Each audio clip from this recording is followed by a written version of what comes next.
Hello guys, welcome to another episode of XOT Talk Show. We are going to talk about functional programming in multiple languages. Mostly we're gonna talk about functional programming fold and reduce. I'm gonna demonstrate them in Wolfram Language, in JavaScript, fantastic, and in JavaScript, and in JavaScript, let's see, JavaScript and in Emacs Lisp. And we're gonna talk about what's the difference. So the general purpose of fold and reduce, and what's the difference between fold and reduce.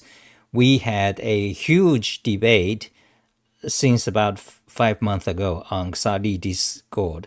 A bunch of nerds. So we are thinking, because in many programming languages, they have both fold and reduce, and they are slightly different. So we're gonna dive into why is that, and how they differ, and the origin of the concept of fold and reduce. Okay, so let me tell you guys, fold is the best thing. Okay, so programming language documentation matters. Okay, because I learned. Am I good? Am I good? If you are here, say hi. If you are watching offline, play at 1.5 speed. Okay, so let me double check. So if you are here, anyone here yet, let me double check. So it says error, my YouTube is not receiving enough video. Okay, I don't know if I'm smooth, so let me know. Okay, so fold and reduce. I learned about fold about 30 years ago in the 1990s. The first time I learned it in Wolfram Language. Okay, and I was thinking, so what is the purpose? It's kind of odd because you kind of fold. Like why would anyone want to do that? It seems unnatural. So the documentation of a programming language is supremely important, because if now I know, after like 30 years, I realized the power of fold, or also known as reduce. It is basically, fold is a functional programming way to do any loop. Okay, so any loop you want to do in imperative languages, procedural languages, you can do in functional way by using fold. So what you do is that basically, when you have a loop, doesn't matter in what language, in your for each, for loop is most popular in C, C++, Java, Python, that kind of procedural, and Perl, Bash, procedural crowd. So, but in functional, so what do you do in for loop is that usually typically for, like in JavaScript, it's idiotic. Okay, so let's start a JavaScript. Okay, so let's see if I have a template for loop. Okay, now I got a new keyboard. Can you see? So this is Ultimate Hacking Keyboard 80 station, so I'm not too familiar with it. But anyway, so can you see the for loop in JavaScript? Okay, so here is the typical form of for loop. So let's say, so you set I equals to 0, then if I less than 9, then you do I plus plus, which is increment I by 1, then console log, let's say, and press print I. Okay, now let's run it. So you got 1, 2, 3, 4, 5, up to 8. So this is a typical for loop. So what do you, in general loop, that's a general loop in C, C++, in F sharp, in Java. So what you do is you run a state, and you run a loop, and you change the state, and tell it what to do in the body of the loop. That's a for loop. Very convenient. That's a fundamental part of a programming language. Like every programming language allows you to do loop in some way. Now, how do you do that in functional programming? Okay, now in functional programming, of course, we got the map. Okay, so in JavaScript, let's say, one, okay, new keyboard. So where is one? One is not that. One is here. 1, 2, God. New keyboard, you can't type 1, 2, 3 anymore. So are you guys here? So new keyboard, new mouse, nobody's here. Okay. So in JavaScript, you got a list known as array in JavaScript. So you say map. Okay. So you map, then you pass a function. So let's say console log, console log print. So here is a function. Okay. So this part is a function. It just prints, given x, it just print x. Then map is what you do to represent the loop. So in this case, 1, 2, 3 is array. You just print it. Okay, so let's run that. Can we run that? Okay, so do that. So the first one, what do we? Oh, there. Yeah, here's the result. So 1, 2, 3, 4, 5, 6, 7, 8. That's from the for loop. Then 1, 2, 3 is from our map. Okay, that's a so map is a functional way. But what if you want to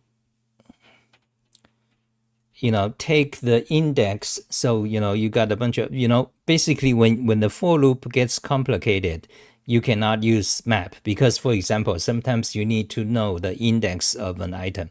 So let's say if the let's say like that. Okay, let's say 4, 2, 2, 4, 2. Okay, that's a list. Now let's say when it's a even indexed element, like we skip one, then take this first one, then skip one, then take that one, then skip one, take another one. Every time it's every time you skip one, then you take it. So in this case, you cannot do it with map, okay? Because map, every time you just give it an item. Actually, in JavaScript, you can, because the second argument, you can pass the index of the array. But anyway, I'm not going anywhere. So my point is, when the for loop can become very complicated, then map usually sometimes may not be appropriate or cannot do it. Okay, so but there is a one way, functional programming way, that does not involve updating any state value variable, local variable, global variable, and that would be reduce. Okay, because what you do in reduce is that basically when you do a loop, you in functional programming way, you want the function to represent what you want to do with the body. But every time you loop, there is a state. For example, in a typical for loop case, you have the I, which is a kind of the state variable. Every time it increment by 1, typically. So you want to be able to pass a state. Okay, and you can do that. That is the called fold or called reduce. Okay, so so what you do is that you okay, so this is Emacs Lisp. Let's go to JavaScript because JavaScript is more popular. You understand it. So what you do is that you have this reduce function that takes a function, and this function will be like your for loop body, like it represent what you want to do with it. Okay, then you take an initial value that's a beginning state. Okay, that's a way to understand reduce. Okay, initial value is the beginning state. The function is the body of the loop, and the array, each time you feed it, that's like the external input. Okay, so what the function do is that the function each time it takes two, the function takes two argument. One is the previous result. That's kind of the state that represent the state from the previous iteration of the loop, and then takes an input from the current array. So the function takes two arguments. One is the current input from the array. The other value is the previous result that represent the state. So what I'm trying to say is that the fold, or also known as reduce, is the general way to represent any loop. any loop you can write with for loop, you can do it with reduce. Okay, that is how you should understand it. Now, okay, so anyone here with me? Hello, GCS IV5. Did you get the new IV5 added? Are you the GCS kind of? I thought I no. So okay, am I doing good? Okay, GCS answer. Am I like doing live and it says my YouTube is having stream issues. Am I doing good? Okay, so if you are watching this offline, play at 1.5 speed. Okay, let me quickly get to the point because actually I want to talk about lots of things about fold and reduce. So basically, what I'm saying here is that fold, I mean for loop, you have that in every language, procedural language. Now, but in functional programming, you have map, but map is insufficient to represent arbitrary for loop.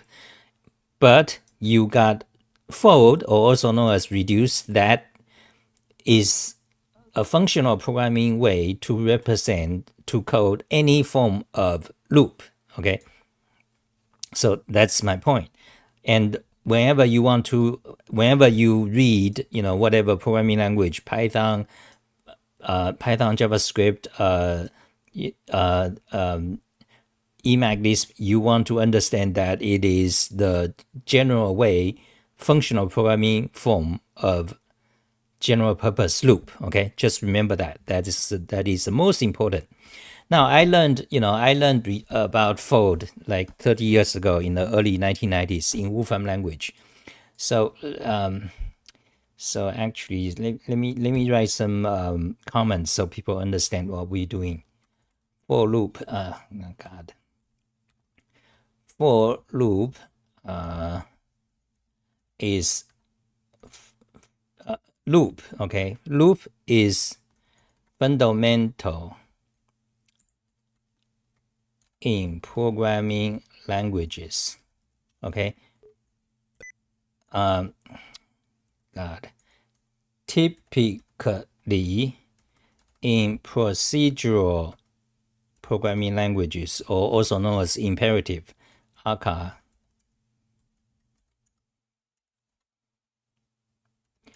In imperative languages, the most popular way of loop is the for loop. Okay, that's most well known. Okay. Now, in functional programming languages,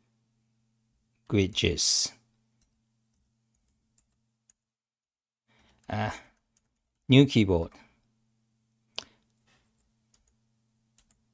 In functional programming languages, the most well-known form of loop is via map function. So the map function takes a function and take a list and apply the function to each item. But map is not a general purpose loop because, for example, if you let's switch to you need to, let's switch to a buffer that does not have all these abbreviations. Okay, so let's write it here, because for example, if you are given a list and you want to skip every element,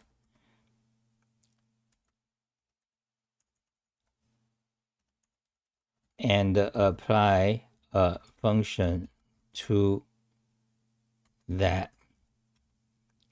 Okay, in this case,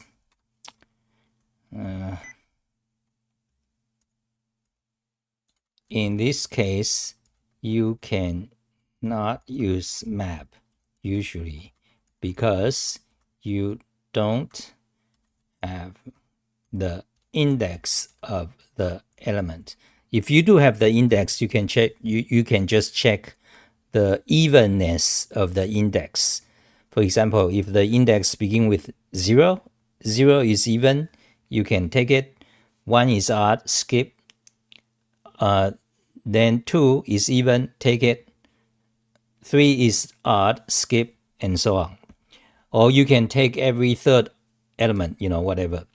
So in that case, map usually cannot be done. You need the index. But in the case of JavaScript, you can do that because JavaScript actually pass the function the index of the element as well.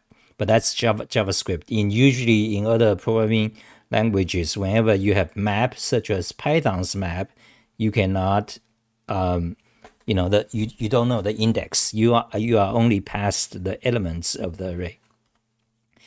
Okay, so let's delete that. So let's put that back here. And map is not general purpose loop because, for example, if you are that, okay. Now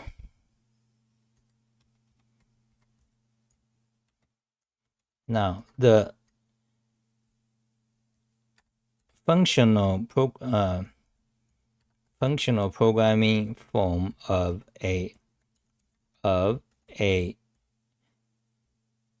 general purpose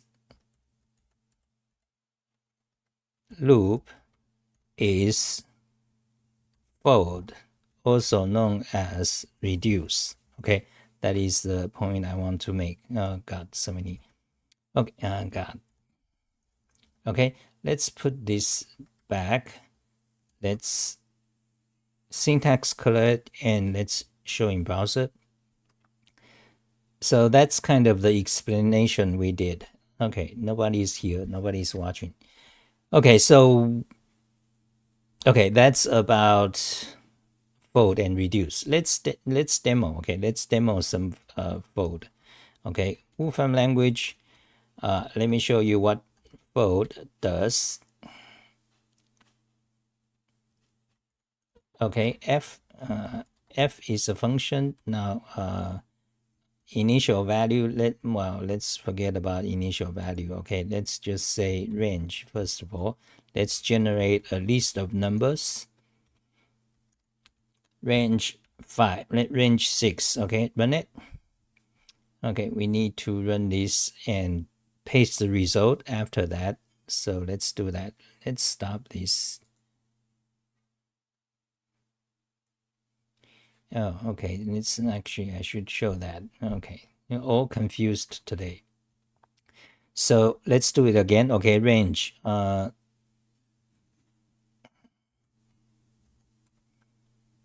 So range 6 returns 1, 2, 3, 4, 5, 6. Okay, now let's take the list. So we say fold and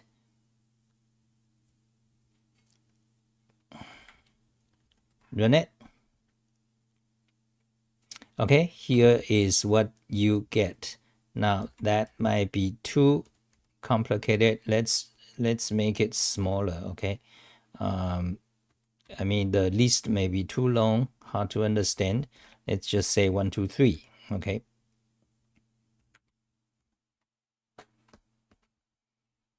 so that's what fold does. Okay, so let's make it larger. Okay, fold 1, 2, 3, 4.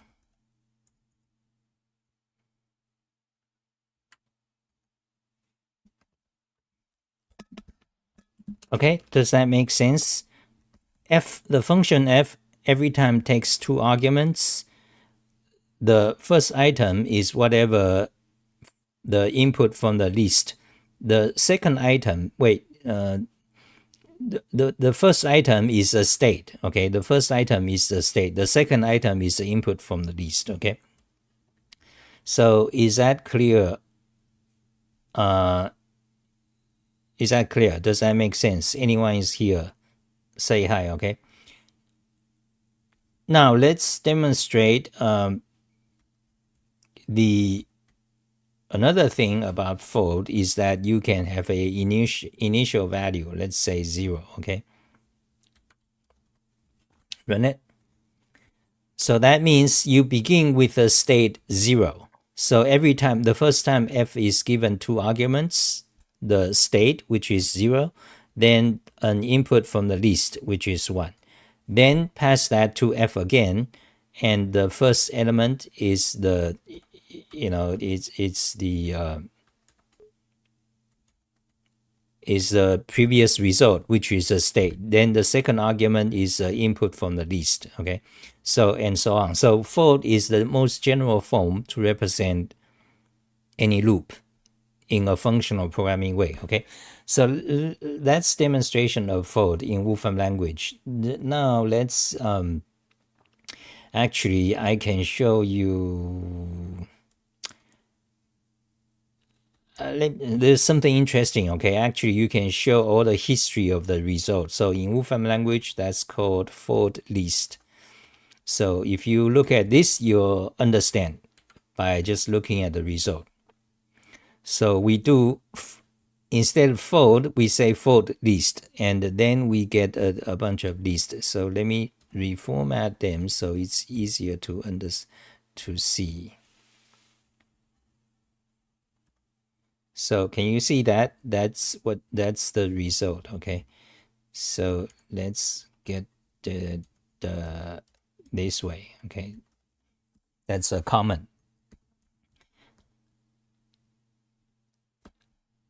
Okay, so that's the general purpose form in functional programming for loop. Let's put it back. Syntax color showing browser. So we demonstrated, so here's the code. We demonstrated Wolfram language fold.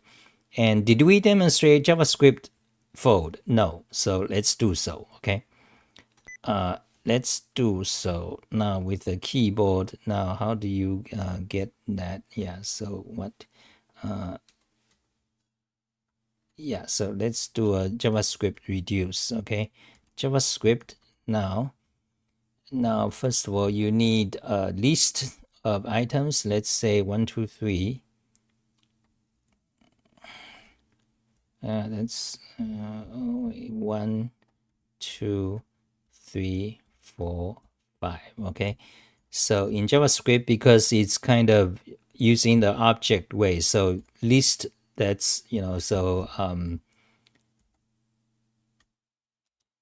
let's say X array equals to, now where is equal? So equal that, then you say X array.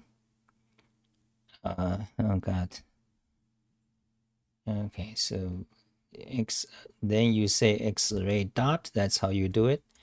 Reduce, you call the method on it, then actually enter, then you see, then here is a function, let's say initial value optional, okay? Let's not use initial value for now. Let's comment out. So for now, just 0. Okay, and the function, what it does do, let's say, let's make them string, okay? Because when it's string, it's easier to see. Because when you add the numbers together, they become a different number. It's hard to tell because then you have to sum them up. But if they are string and you do string join, you can see what's the previous value, 4 plus 5 is just 4, 5. 3 plus 4 is just 3, 4, a string, okay? So we got an array, then array reduce, then this function, lambda function, and then you basically, plus is a way to join string. So if we do that, then let's say X result, and let's say equal. Now where's my equal key? Okay, so okay, then console log X result. Okay, let's see what happens. Hopefully it works. No. So you got a error uncode reference array. X array is not defined. Why is it not defined? It's right here. No, wait. Oh, JavaScript. Okay, I forgot. JavaScript, you need, yeah, and you know, so JavaScript, you need constant. Okay, run it. There is the result. Print log result is this 1, 2, 3, 4, 5. And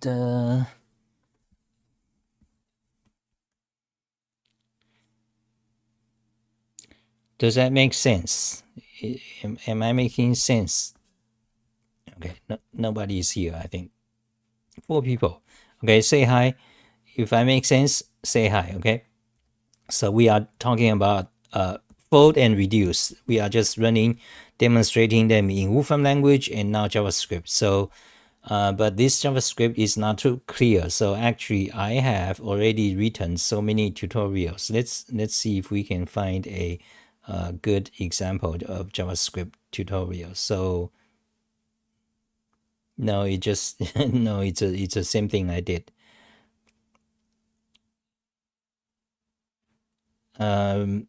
Yeah, but you can do it this way. So for example, let's say, so here is a example where it makes more sense. So what this do is that this array is 1, 2, 3, 4, 5, and this function, now we define a function. The function takes 2 arguments, x and y, and what it does is that it creates a string. So those backtick, those are string, okay? Backtick is a string syntax. So, but within the string, you evaluate x and you turn it into a string. You evaluate y, you turn it into a string. So you gotta, so basically you want to, you know, whenever f is given 2 arguments, you turn these 2 arguments into a string, and you put f paren inside. Wrap f paren around it. It returns a string. Okay, so when you run this, then this is the result you get. Okay, so let's run it.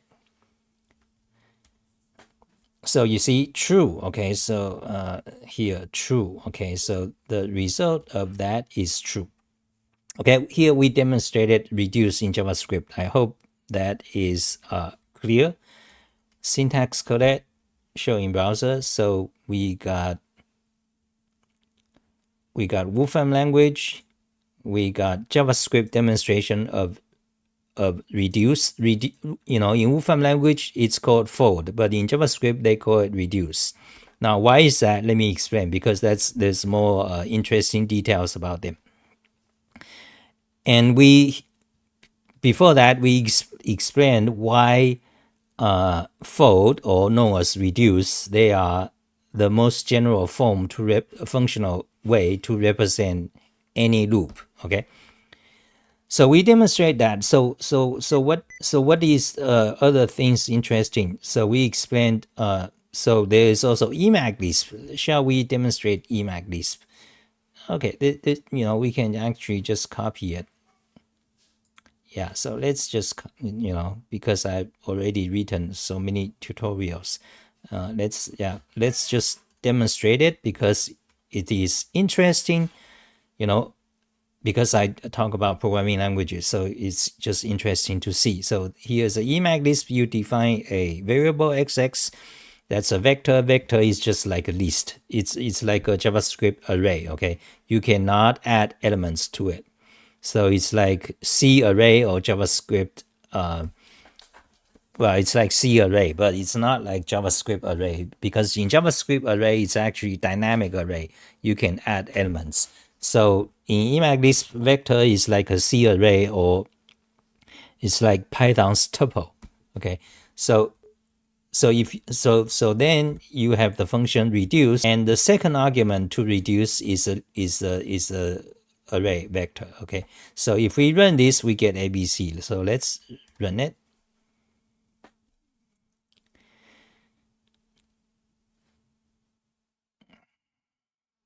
Okay, it ran, but it didn't print. Well, it printed. So let's run this way. Okay, so run it. Okay, now you can see at the bottom. Then here we run it. You see the result is ABC. Okay, so that's a demonstration of Lisp, Emacs Lisp. Okay, so next let's talk about, so that's Wolfram Language fold, JavaScript reduce, and Emacs Lisp form reduce. Okay, now let's talk about the starting to get interesting, because so by the way, if you don't know Wolfram Language, I've done almost 100 videos about it. Just search for Xali Wolfram Language tutorial. My name Xali on xali.info. Now remember, the URL is HTTP. There's no S. If the browser tells you, oh, there's a security error, that's because they try to censor they censor millions of websites. So just make sure the HTTP, there's no S. Okay. So Wolfram Language, you can download it for free since like few years ago. It's the most powerful programming language. Okay, so Wolfram Language, I have like hundreds of videos before. So Wolfram Language in depth, you can learn from the ground up. Let's make it larger. Okay, complete tutorial for programmers. That is, if you already have some experience with a programming language. Then you got, a bunch of like my best videos: general intro, graphics, animation, how to define a function, and miscellaneous. Okay, I have like almost 100 videos. So we demonstrate Wolfram Language, we demonstrated JavaScript, we demonstrated, let's go back, we demonstrated, how it is a general form of for loop. Then what I want to show, let's see, Wolfram. Wolfram got so many others. Okay, nesting, like Wolfram got 10 times more than 10 times, like 20 times more functions working on list. Okay, programming language. Okay, so here is interesting thing. This we debated for a few months, on XR Discord. So let me just summarize what's going on, okay? And that's it for today. So people say that it became confusing because in some programming language, what, there's a question: why is it some languages call it reduce, some languages call it fold? In fact, many programming language, they have both in the language, and they differ a little bit. Okay, so why is that? And the other question is, what's the origin of fold and reduce? Like which language first had it? Is it from theoretical computer science? Okay, so here's a summary. Okay, the origin of the concept of fold reduce, yes, they are from theoretical computer science. They are from lambda calculus and from recursion theory. They are basically the same subject. Recursion theory is also known as computability theory. Okay, lambda calculus, the origin of lambda calculus is researching on computability, like what cannot be computed. Okay, so the origin of fold and reduce, they are the same thing. They are from lambda calculus and computability theory. Okay, that's your origin. Now, so what is a fold in general? Fold is just a function form of a loop. That's it.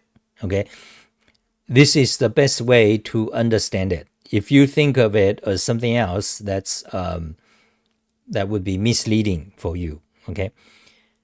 Hello, nonsense name Creeper. And but some programming language name it fold, and some programming language name it reduce. Okay. Then later on, programming languages, it started to diversify such that, for example, in Guile scheme, Lisp, and in F# and in C++, they all have both fold and reduce in their language. However, their fold and reduce differ slightly. Basically, their fold is like the fold we are doing, but it takes an initial value. Did I show an example that takes an initial value? Yes, Wolfram language. Okay, so you know, so let me make this clear. Let me express this in a clear way. Okay, some programming languages do not have any fold or reduce at all. Okay, some do. Almost all functional programming languages has it. Okay, now some of the languages name it fold. Some programming languages name it reduce. Okay, and some programming languages have them both, and they differ by they make a distinction. The fold version, the version they call fold, takes an initial value. Okay, like this, not optional. You always have an initial value, like this example. Now the version in their language that's called reduce usually do not have an initial value. It just take a function and a list. Okay, so the programming languages started to diversify to make a distinction. So fold usually takes an initial value, and their reduced version does not. So why do they do that? They do that kind of like for practical reasons. For example, in F sharp and in Skingeil, I suppose, because when you have an optional value, according to depending on the language. For example, F sharp is statically typed language, strongly typed. So every function you need to know how many arguments it takes in advance. And they also do currying, it gets complicated. But basically, so for simplicity reasons, for type checking, whatever, they make it two different functions. One is fold, that takes 3 arguments, a function, initial value, and a list.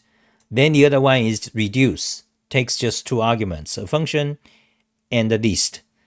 And it so happens the list can be empty, so it's easier to deal with.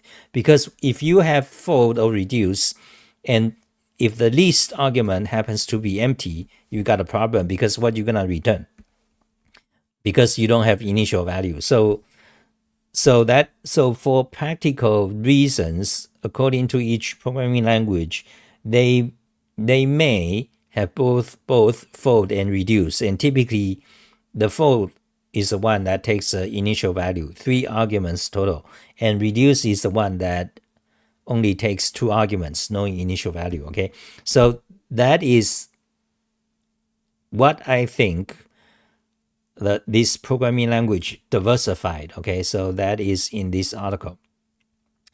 I just written about. Is it interesting? Am I still going? Okay, so fold reduce. Okay, so arrangement of the concept that's from lambda calculus and recursion theory on computability, and diversify.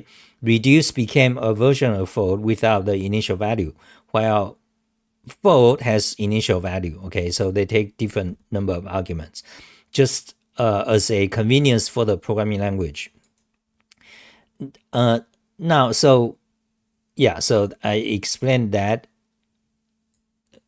So they do that because it's just for convenience. For example, in F sharp, you need to type check, the arity of a function, how many arguments. So, and in C++, that's worse. It's far worse, because C++ you have lots of shit. Okay, then, so which is a better term? Fold or reduce? Fold is a better term, because fold connotes, it conveys, give you a sense of recursion. Fold, like folding a clothes, it's recursion. Why is it better? Because fold is, the essence of fold is a functional form of any loop. Okay, so you want to, and it came from recursion theory. So fold, the word fold give you a sense, it's changing structure. It's like, it's something. Meanwhile, reduce is not so good a terminology for this, because reduce, what does it make you think? It make you think reducing something. So to a lot of programmers, it just means, oh, given a list, you reduce it to one value. You don't think of it as a general form of a loop. So reduce is not a good terminology. Okay, fold is better. Now, why do JavaScript name call it reduce in many languages? Because these people, when you use reduce, you just think of, you got a list of numbers or values, you just turn them into one single value, so that, obviously that's reduce. So a lot of people start to think of fold or reduce as like just reduce a bunch of numbers into one. That's not good thinking. Because if you think of it that way, then you forgot the origin, like the real purpose of fold, which is to represent any loop in a functional programming way. No side effects, okay? No update global state or local state. So that's about the jargon. Fold is a better jargon. Okay, now some people say, what about parallel computation? Now that gets more complicated. Are you guys watching anyone? Okay, I'm not doing a good video because okay, so let me explain the parallel computation relation, okay? But let me just tell you directly what is the answer. Fold has nothing to do with parallel computation. A lot of the C++ programmers, they thought, oh, reduce is actually related to parallel computation. Wrong. That's totally bad thinking, okay? Fold has nothing absolutely to do with parallel computation, because fold is a functional form for loop. And when you do a loop, the sequential order is required. Is in fact required. That's the essence of loop. Now remember, the origin in recursion theory, in lambda calculus, in lambda church numerals, they are all about recursion, nesting. And you can't, the sequential order is absolutely necessary. So why is that some people think of, they think of reduce as parallel computation? Here's why, okay? Because in some situations, when you do fold, you can actually ignore the sequential order. You can compute them in any way you like, when the operation you pass to reduce or fold has some special property. Okay, let me show you why. So what programming language should I use to demonstrate that? Wolfram Language, or did I actually, I didn't have Wolfram Language there, so let me copy the Wolfram Language. So let me show you here, okay? Copy.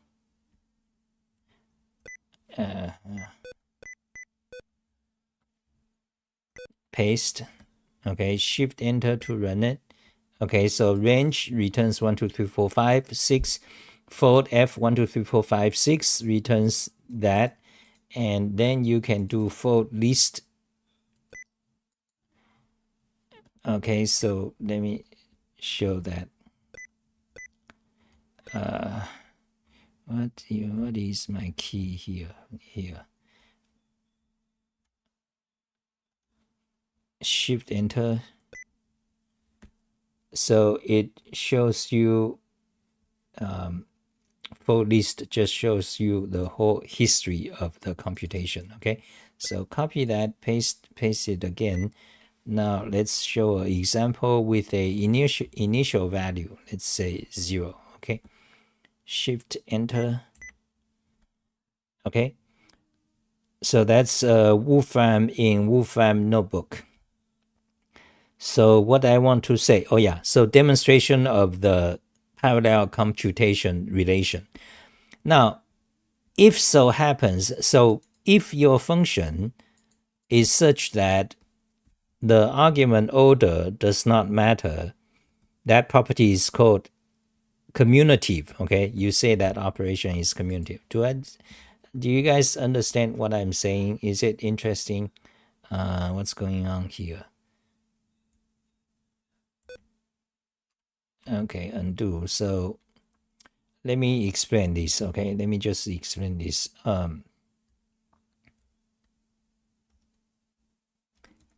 Commutative property means f a b equals to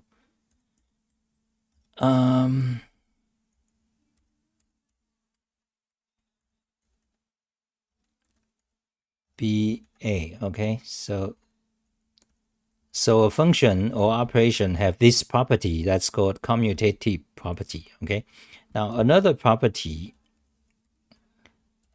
associative property, means let's see, actually I have written articles about it, so let me just write it on here. Okay, so f a b. Okay, so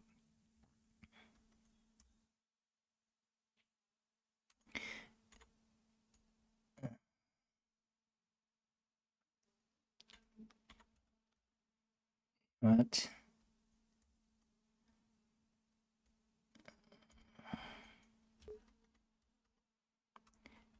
a b c equals to f a b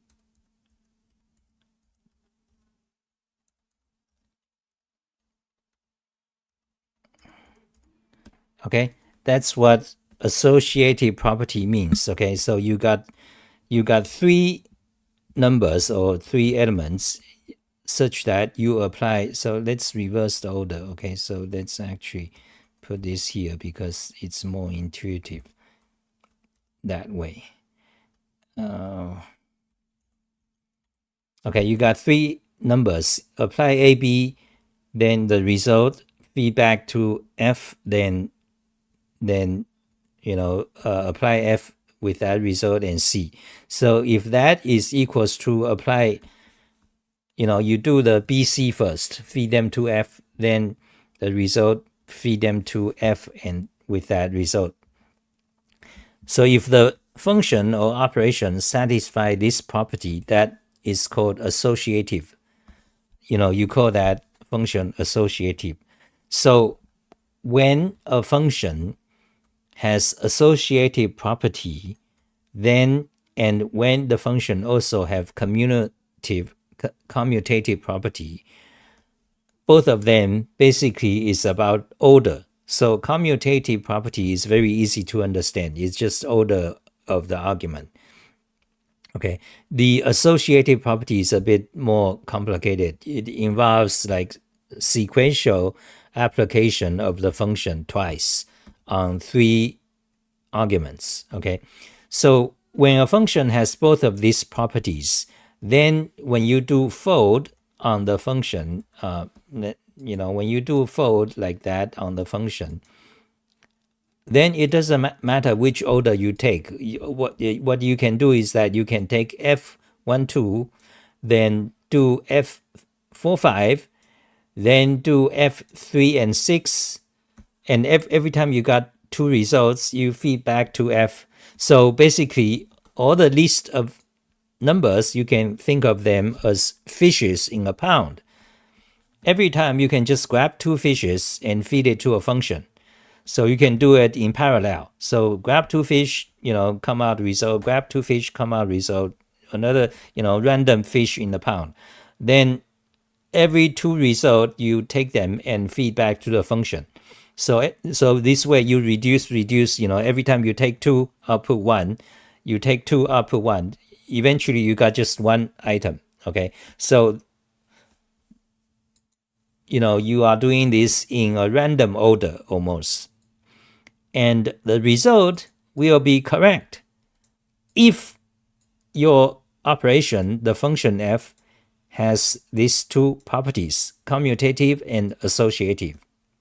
Okay, so basically when your operation has these two properties, what operation has that property?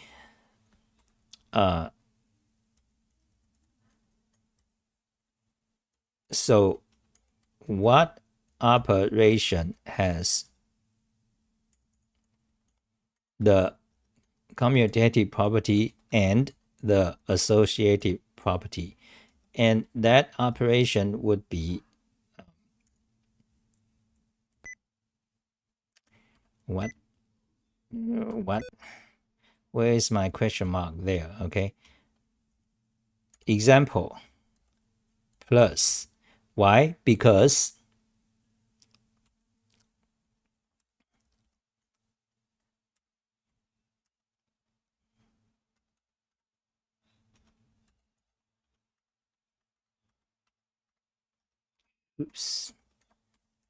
because these two are equal. Plus AB is the same as plus BA. And plus AB then plus that result with C is the same as plus BC then plus A and BC. Okay, so the plus has that property. Also, multiplication 2. Okay, but what operation do not have those property? Actually, most operations do not have that property.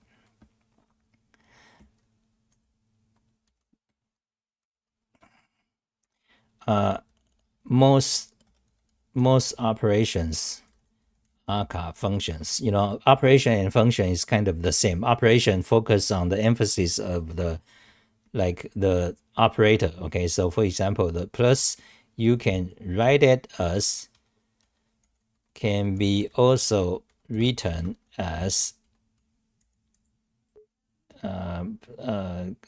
where is my plus sign? That, okay, so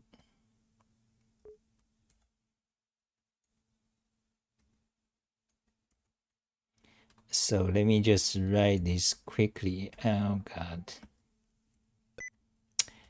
New keyboard. So yeah, God.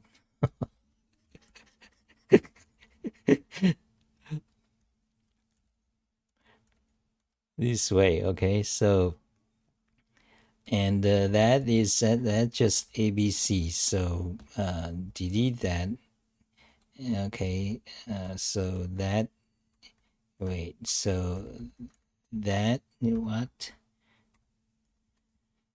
Okay, so that we want to write it. Oh God.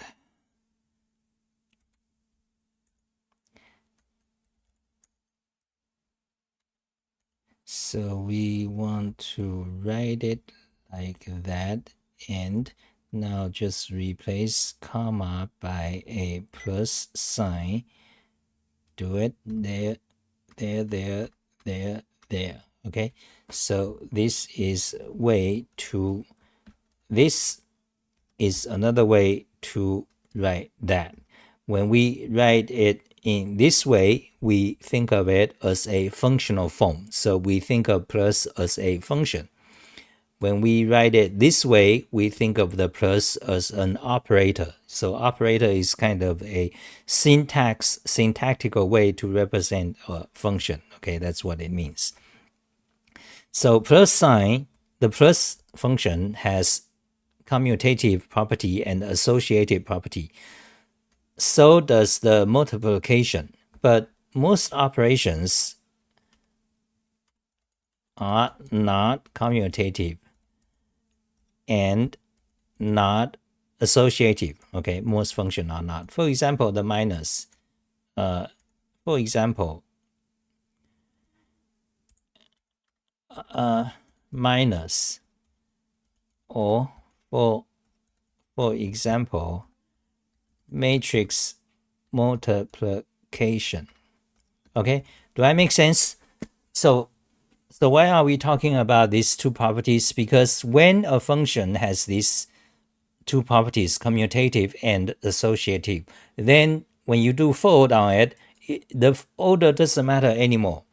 So that is why it started a confusion in some of the programming languages. Where is my page? That is why in some of the programming language, such as C++, okay, C++, the worst what in the computing industry.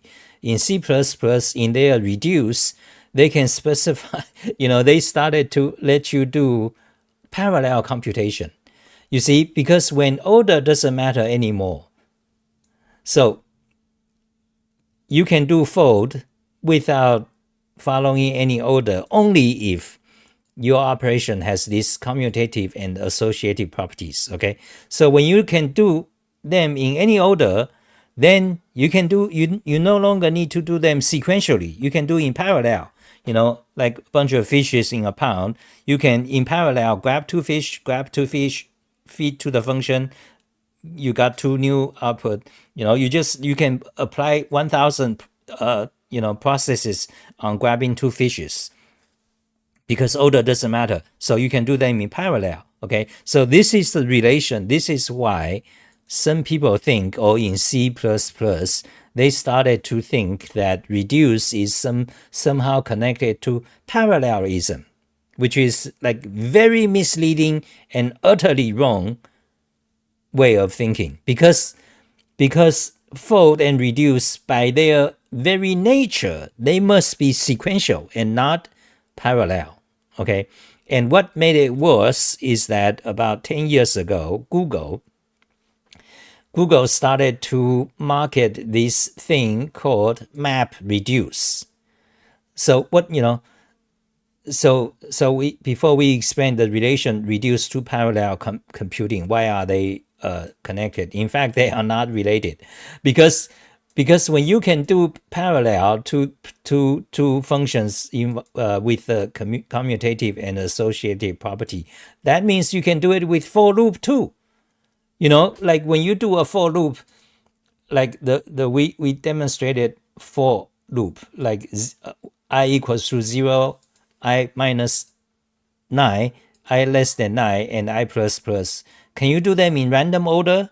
No, obviously not, because that's the nature of for loop.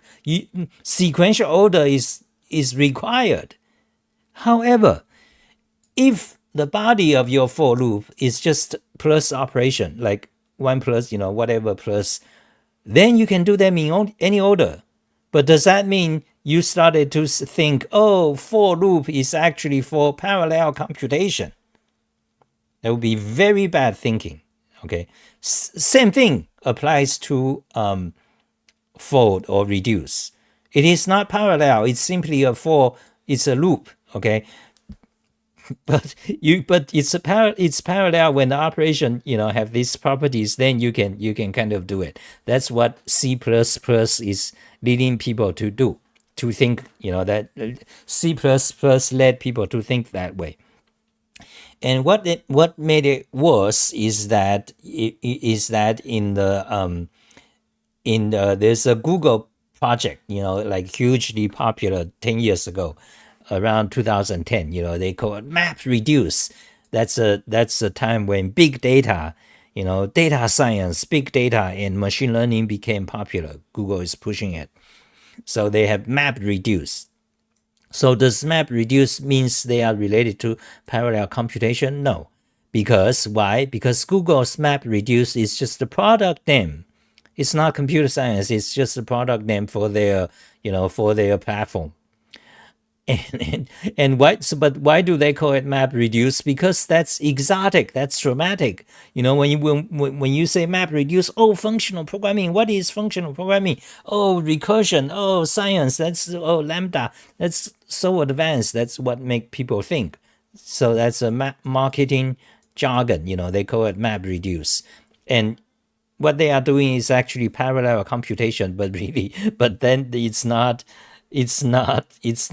map reduce. It's not reduce. Okay, nothing with to do with functional programming. Okay, that's what I wanted to talk about today.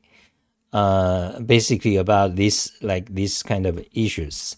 So we a bunch of us on Discord, on XA Discord. Did I turned it off right now? I don't want to start it because then it's gonna show private messages in the beginning. Anyway, so we, a bunch of us started to debate about this since a few months ago, and we asked AI, Grok AI. So Grok AI actually gave a lot, so it helped me understand a lot of things. In programming, what's the history of fold and reduce? And Grok explains. Origin in theory and early computing. For reduce, aggregate data from theory of lambda calculus, and church numerals and so on. Then early implementations in programming languages. Then rise in functional programming, 1980s to 1990s. Then you have fold left and fold right, which we didn't cover. They are like trivial. They are just like fold left just begin from the left. Fold right begin from the right. Why do you need them? Well, you don't need them. You can just reverse the list. Just like push and pop in a stack. In many programming languages, you have a function called push and pop, like to a list. So push means add an item to the end of the list. Pop means take off that item from the end of list. So in Python, in Perl, in Ruby, I believe, they all take it from the end of the list. But however, in Lisp programming languages, the push and pop are doing it to the front of the list. Okay, so but if you want to do it to the front and your language is doing them at the end, or you can reverse the list, but that takes time. So you might have another operation that works on the front of the list. So in Perl, for example, and in Python, I believe too. And in JavaScript too, push and pop does it to the end of the list. If you wanted to do to the front of the list, you use something called shift and unshift. Okay, that's similar to push and pop, but they operate on the front of the list or array. Okay, so in a similar way, when you do fold, you can start with the front or start from the end. But sometimes it's convenient if you want to start from the other side. So that's why you have fold left and fold right, or also known as reduce left and reduce right. So that's what they are. Okay. So again, back to history, rise in functional programming, 1980s to 1990s, and there's more modern adoption and distinction. So they started to have like a difference, diversity, between fold and reduce. C sharp, F sharp, and wait. Okay, so actually this is the wrong link to Grok, because I asked Grok a lot more questions about its relations to parallel computation. Why did it not show? I thought I got the latest link. Okay, I might need to update the link. Okay. So anyway, that's it for today. Thank you guys for watching. So, yes, and the many to one concept is exactly what I think of when I use here reduce. Yeah. That's a misleading, that's a very misleading. Okay. Don't think about that, because I was telling the story when I learned it back in 30 years ago. I learned from Mathematica, Wolfram Language, so you got this fold. So I thought it's kind of strange. Why do you want to, like, it's kind of odd, because the function takes two things, and each time you take the result from previous iteration, then you feed it, add one. Why do you want to do that? It's kind of odd. But if you think of it as, if you start to think it is a general way to do loops, in a functional programming way, then you realized why it is that way. Because the function, why does the function takes two items? Because one of the item is the state from previous iteration. Like in a loop, every time you change a state, right? When you do a loop. So if you want to do it in a functional programming way, so you save the state. Every time you have a state, you feed back to the function. So the function takes the previous, state. Then you takes a new argument. Compute, it got a result, which is a new state. Then you call the function again. So feed it back. So that's why, it's a general form of loop. So, but if you think of it as reduce, the first person who named it reduce must be punished. I think that's APL programming language. Grok, I think Grok talked about it. Because if you have the word reduce, then you just think, oh, you just take a bunch of things and make it into one thing. You lost the entire essence, the idea of fold, of recursion, the origin in lambda calculus and computability. Okay, so that's it. Bye, guys. So how long did I talk for? I think this video is very long and rambling, so anyone watching it must watch in like 2 times speed. Bye, guys.